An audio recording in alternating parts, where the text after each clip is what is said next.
大家好，我是秋平，我还在山西。今年呢，我在山西已经待了好几个月了，因为这一块土地上面可看的东西太多了。历史上呢，很多名人也在山西留下了足迹，留下了故事。特别是一代女皇武则天的故里，据说呢就是在山西。中国封建社会差不多2000多年的历史，皇帝将近500位，而女皇帝只有唯一的武则天。女人掌权的很多啊，我们数得出来，像晚一点的慈禧、孝庄，包括之前的很多人。那么像这些掌权的女人，她有没有想成为武则天那样的人物，成为女皇帝呢？还真的有啊。在北宋的时期，差点就出现了第二个武则天。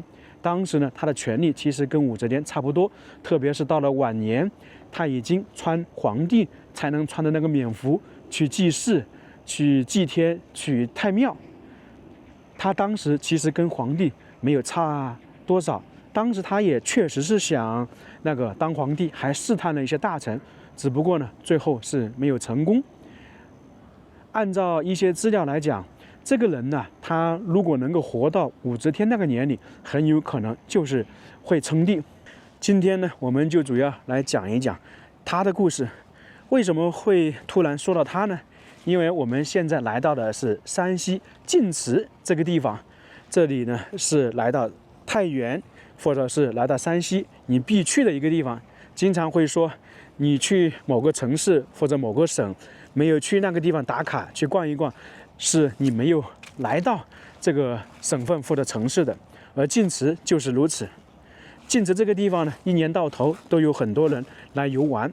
这里面的文物非常多啊，有三绝、三宝、三匾，里面呢有很多北宋时期的建筑，差不多上千年了。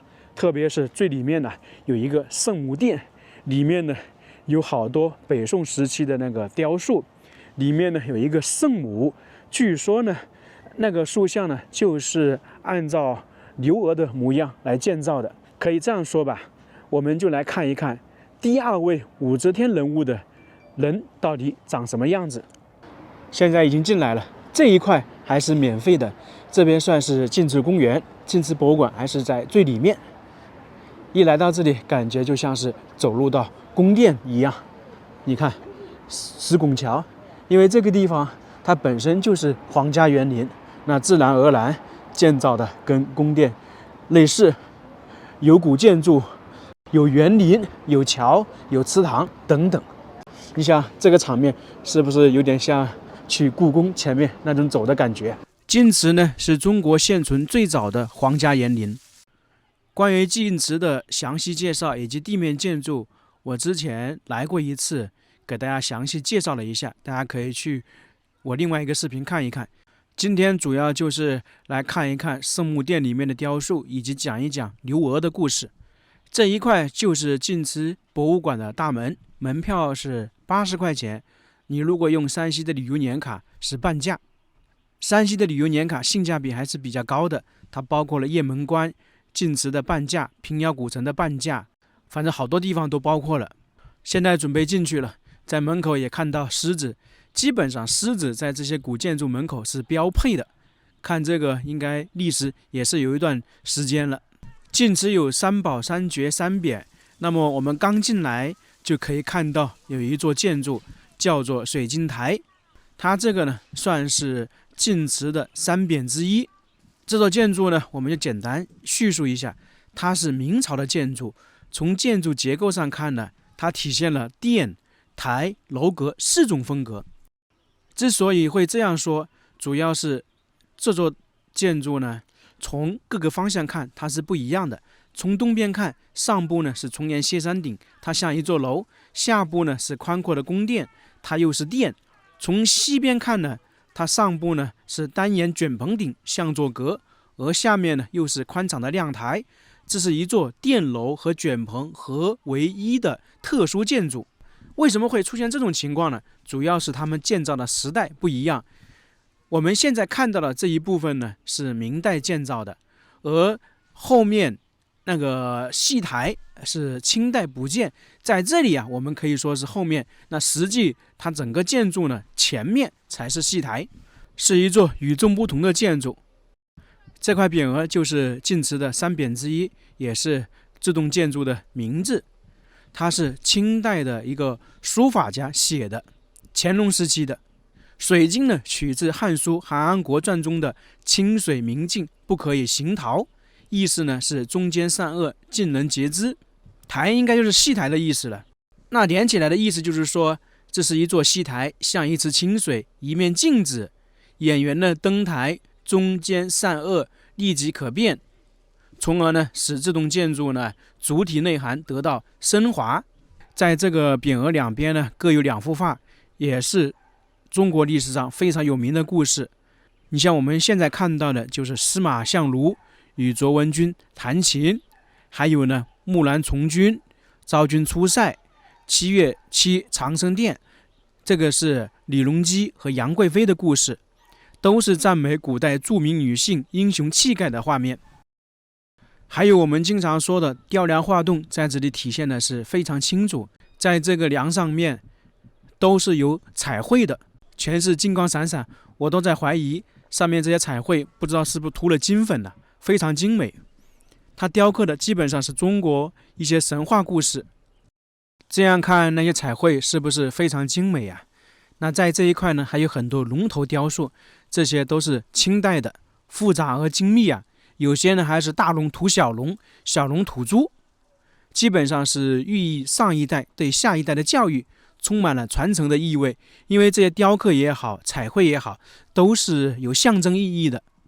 说真的，我对这些古建筑并不是很熟悉，也不是太懂，但是我确实知道这个建筑是非常精美。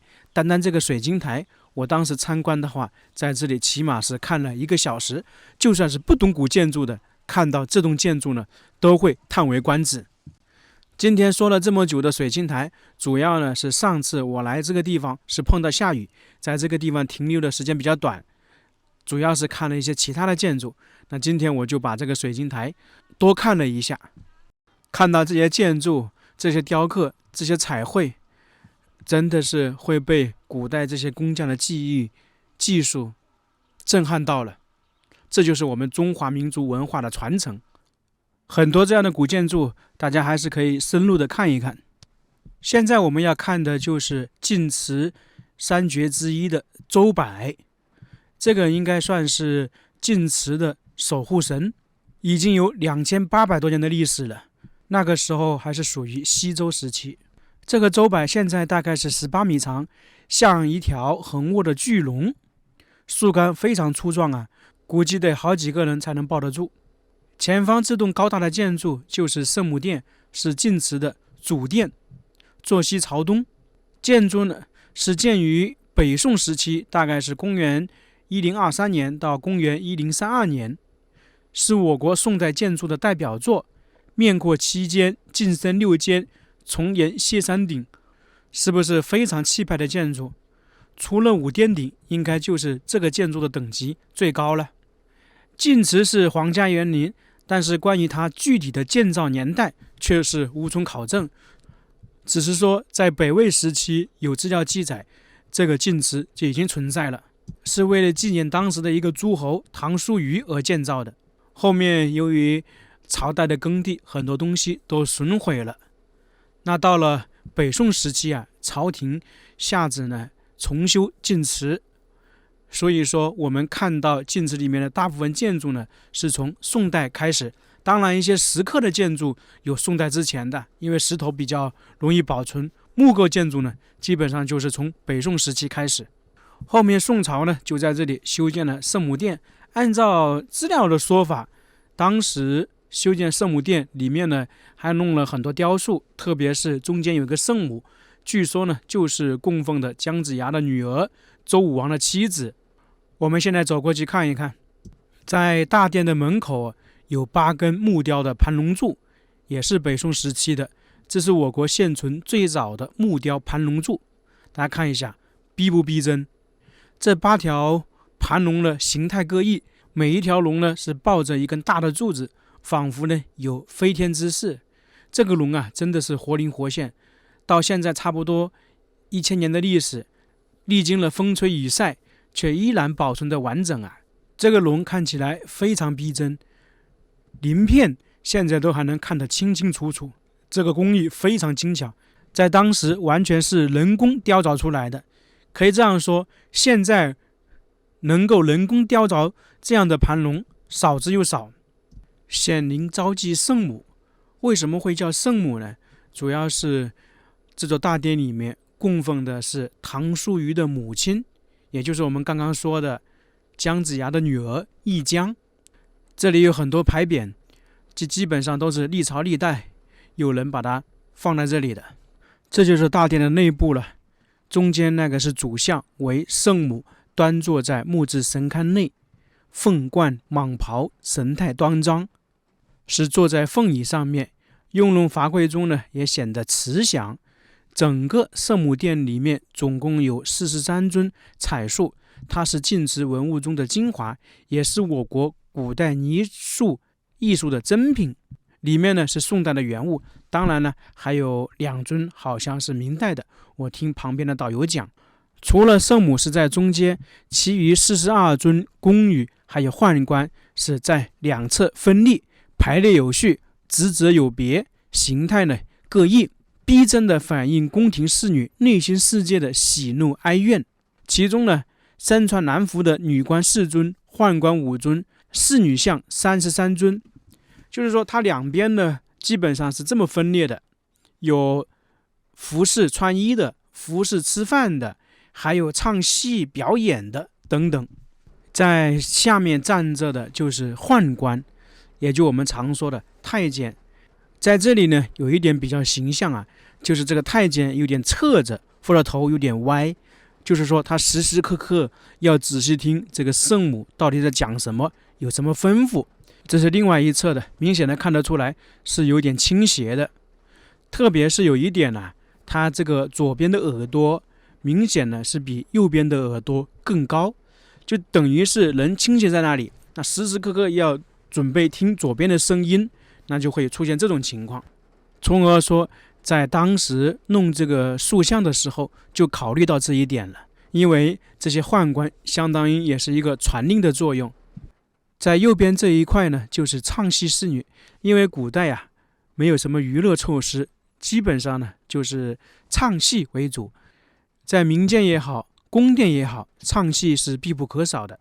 那特别是宫殿呢会有专门的唱戏的常驻在宫中，那么这些呢就是唱戏侍女。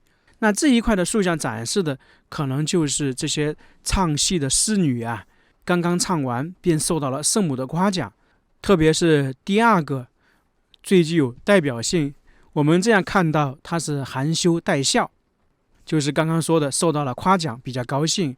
而如果我们能够走到里面看它另外的侧面的话，却是可以隐约的看见它的眼睛是红肿的，以及呢还有点眼泪，就代表着在皇宫里面的生活并不是那么简单，比较心酸。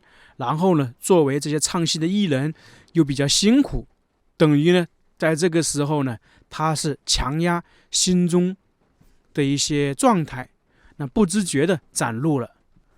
说的简单一点，可能就是一边在笑一边在哭。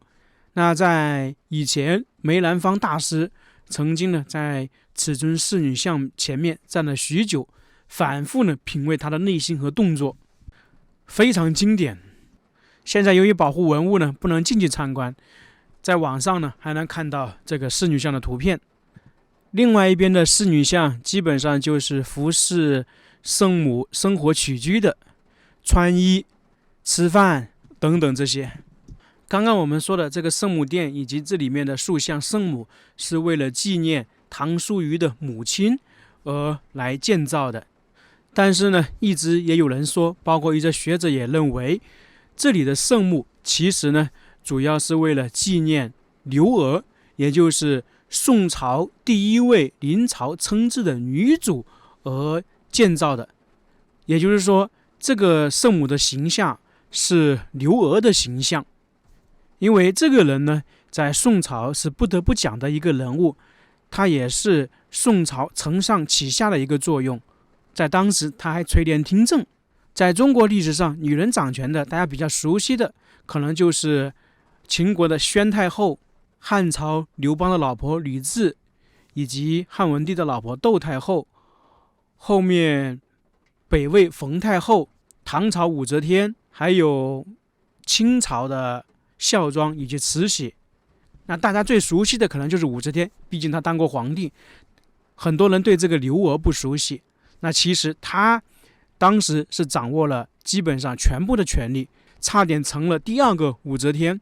在后世还有这样的称呼，有吕武之才，就是有吕雉和武则天的才能，没有吕武之恶。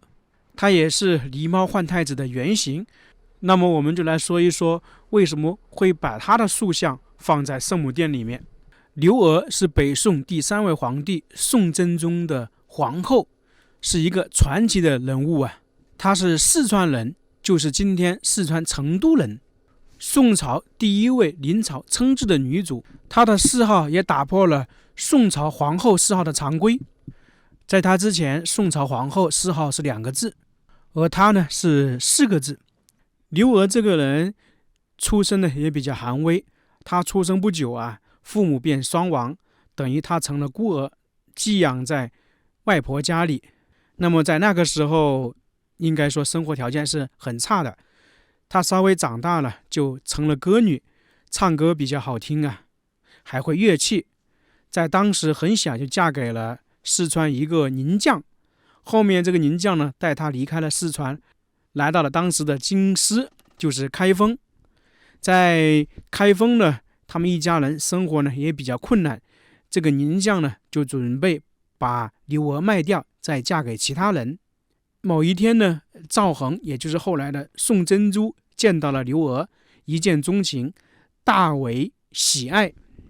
于是在这种情况下呢，刘娥就进入到赵恒的府中。那个时候他还是王爷，相当于是王府。当时呢，他也得到了赵恒的宠爱。但是在这个时候呢，也出现了意外。刘娥的身份比较低，赵恒的身份呢比较高，他是皇子，他们的事情就受到很多人的阻碍。当时呢，赵恒的乳母啊，把刘娥入府的情况告诉了太宗皇帝，就是那个逃跑皇帝赵光义啊。皇帝听说自己的儿子和出身卑微的民间女子厮混了，大怒，令赵恒将刘娥赶出王府，同时呢，又为赵恒赐婚，让他娶了一个豪门女子。在这样的情况，差不多有10几年的时间，宋太宗驾崩，赵恒呢继承皇位，就是赫赫有名的宋真宗。随即呢，他就把刘娥接入到皇宫。在当时后宫已经有皇后和一些嫔妃，刘娥呢并没有名分。不过呢，她进入皇宫啊也没有争宠，就默默的相当于守护这个宋真宗。到了公元1004年，刘娥呢被封为4品美人。那从这个时候算是开始进入开挂的时期了。到了公元1007年，当时的皇后去世，刘娥呢又进一步，特别是到了公元1012年，刘娥呢晋封德妃。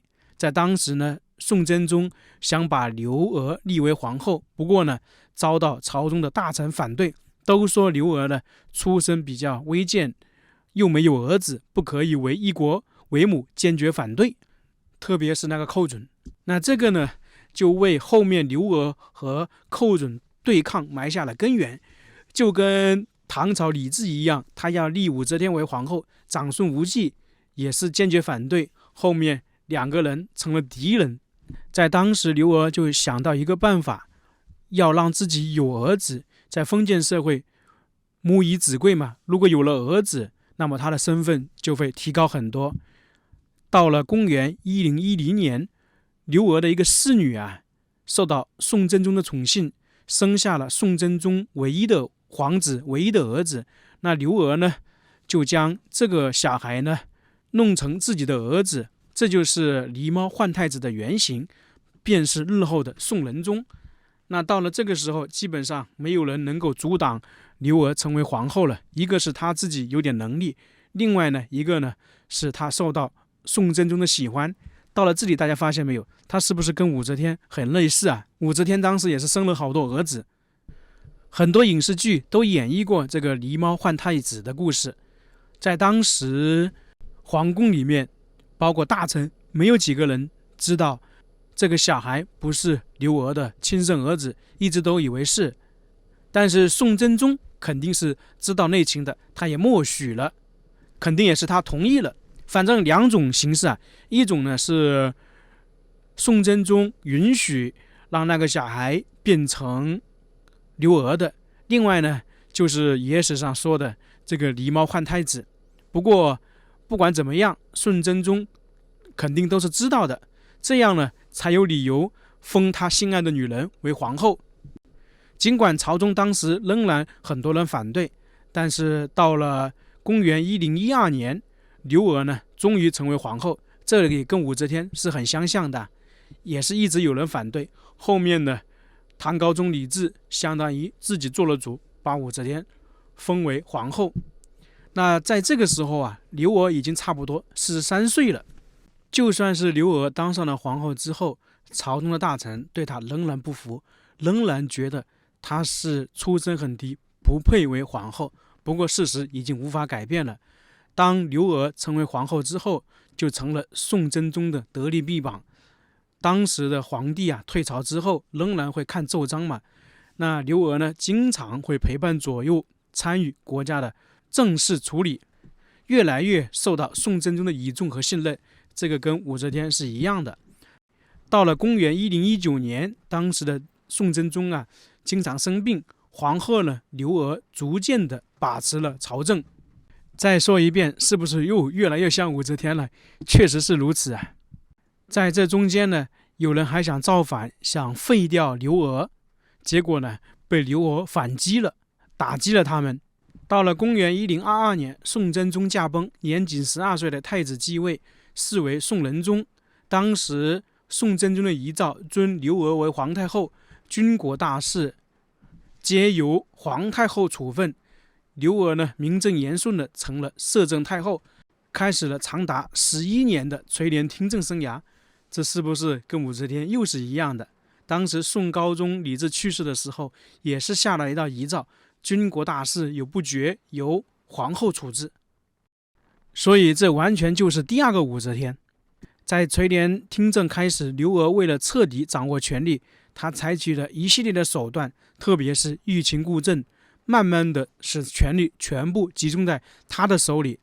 当时呢，她通过自己的努力和能力啊，以不流血的方式实现了权力的掌握。这个跟武则天有点区别啊。武则天可以说是流了很多血，处置了很多人，而刘娥没有，最多呢是把那些失败的贬到其他地方去了。在彻底掌握权力之后，他就要很好的治理国家了。他还是做了很多事情的，结束了当时宋朝的党争，兴修水利，创办学校，使得那个宋朝的经济啊进一步发展。那一个人如果掌握权力久了，那肯定会有不一样的想法。那么他有没有想做第二个武则天呢？肯定是有的。从现在可以看到的资料记载来看，到了他晚年，他各种的礼仪规格啊，已经和皇帝没什么两样了。他当时还试探性的问大臣，武则天这个人究竟怎么样？他既然问出这个话，那肯定呢是想成为武则天。当时呢，有一个大臣就说啊，武则天是唐朝的罪人，他呢好几次危及了那个江山社稷。那这一句话呢，就把刘娥噎住了，他没法再问其他的。到了公元1033年，按照史料记载，当时刘娥呢已经身穿衮衣去参谒太庙。当时那个衣服啊，是天子就是皇帝举行国家大典穿的衣服，就相当于我们说的冕服一样。那太庙呢，基本上是男性皇权的象征，从古至今呢，基本上只有皇帝才能去祭祀。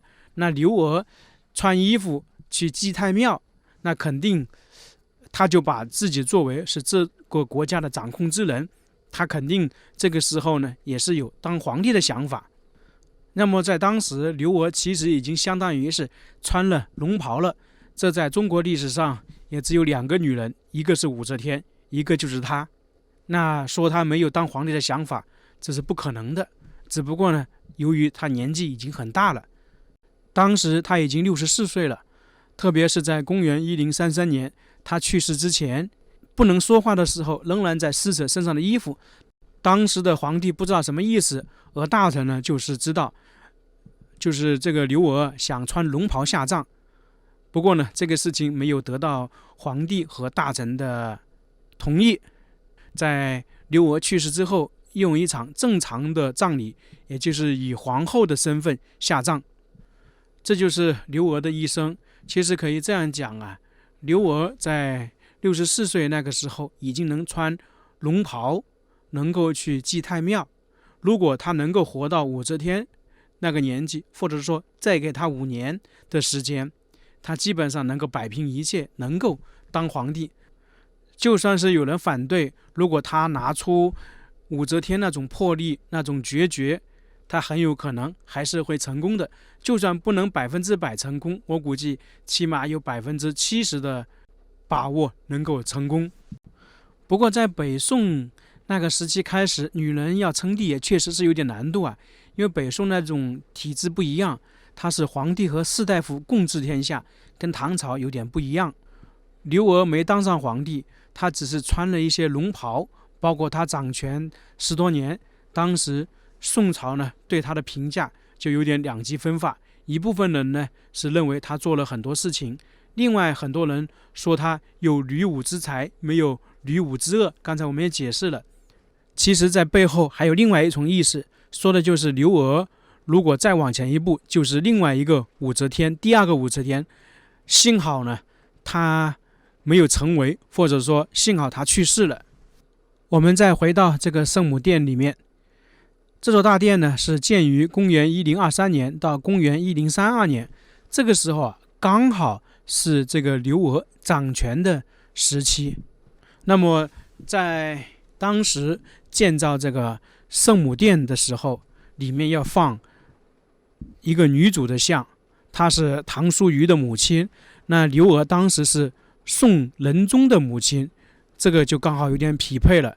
于是有一种说法就是说，这个圣母殿主像的模样就是按照刘娥来打造的。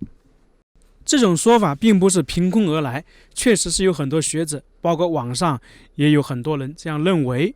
我当时在这个地方听很多导游在讲解的时候，也是说确实是有这种说法。那么我们就姑且这样认为吧，不知道大家相不相信呢？反正我觉得任何事情只要一直有这种说法，总是有点可信度的。反正刘娥这个人呢，确实是比较厉害，她做到了很多人做不到的事情。